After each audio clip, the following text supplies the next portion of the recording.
Mengenal kanker. Kanker. Setiap tahun penyakit ini membunuh sekitar 500 hingga 600 ribu orang di seluruh dunia. Kanker sering kita jumpai di dunia modern ini. Kita semua pasti pernah kenal setidaknya satu orang yang menderita kanker. Namun tipe kankernya selalu berbeda-beda. Kanker adalah penyakit akibat pertumbuhan sel abnormal yang tidak terkendali. Sel-sel ini terus membelah, merusak jaringan, dan dapat menyebar ke organ lain. Pembentukan kanker dimulai dari mutasi genetik yang berkembang menjadi sel ganas dan akhirnya dapat menyebar ke organ lain. Pengobatan anti-kanker. Kemoterapi. Pengobatan kanker dilakukan dengan berbagai pendekatan, seperti kemoterapi, operasi, radioterapi, terapi hormon, terapi target, dan imunoterapi. Kelebihan dan kekurangan kemoterapi. Kelebihannya adalah mampu menjangkau hampir seluruh tubuh. Namun, kemoterapi juga merusak sel normal sehingga menimbulkan efek samping seperti rambut rontok, mual, dan penurunan daya tahan tubuh. Imunoterapi. Imunoterapi membantu sistem kekebalan tubuh mengenali dan menghancurkan sel kanker yang sebelumnya mampu menghindari sistem imun.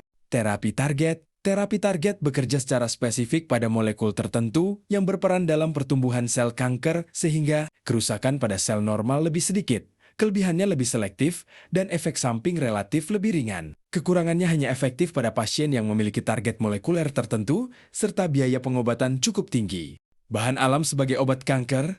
Selain obat sintetis, berbagai bahan alam yang mengandung flavonoid juga menunjukkan potensi sebagai anti kanker melalui aktivitas antioksidan, antiproliferatif, dan penginduksi apoptosis. Jenis-jenis kanker.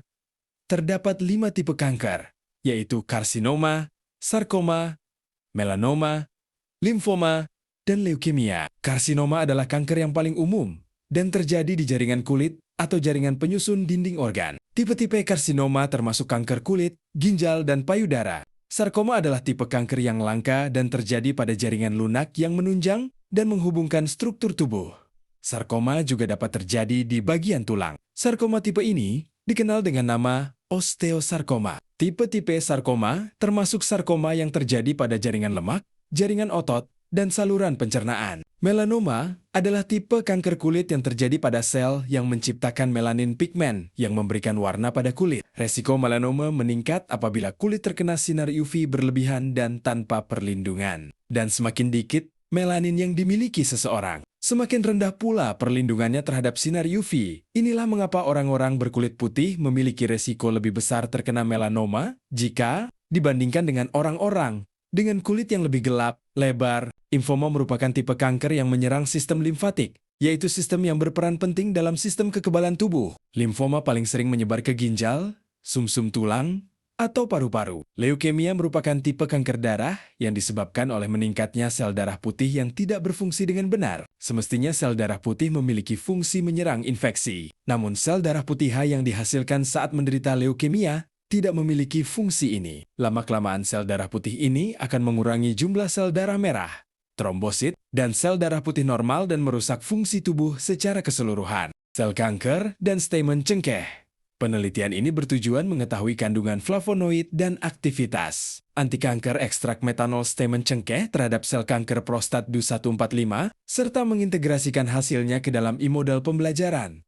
Stamen cengkeh dibersihkan, dikeringkan, kemudian dihaluskan menjadi serbuk agar proses ekstraksi lebih optimal. Serbuk direndam dalam metanol shaker. Rotary evaporator serbuk diekstraksi dengan metode maserasi menggunakan metanol. Kemudian pelarut diuapkan hingga diperoleh ekstrak pekat. Kandungan flavonoid dianalisis menggunakan metode Alchil dengan spektrofotometer UV-Vis menggunakan quercetin sebagai standar. Sel kanker prostat DU145 dikultur menggunakan media PMI yang diperkaya FBS sebelum dilakukan pengujian sitotoksik. Pengamatan menunjukkan jumlah sel kanker semakin berkurang. Seiring meningkatnya konsentrasi ekstrak, mikroskop, ekstrak diberikan pada berbagai konsentrasi untuk mengetahui kemampuannya menghambat pertumbuhan sel menggunakan metode Alamar Blue. Grafik penurunan viabilitas, semakin tinggi konsentrasi ekstrak, semakin rendah viabilitas sel kanker. Nilai IC50 sebesar 258,1 mikrogram per mililiter menunjukkan aktivitas sitotoksik kategori sedang. Perbandingan sel normal dan sel setelah perlakuan pengamatan menunjukkan jumlah sel kanker semakin berkurang seiring meningkatnya konsentrasi ekstrak. E-modul.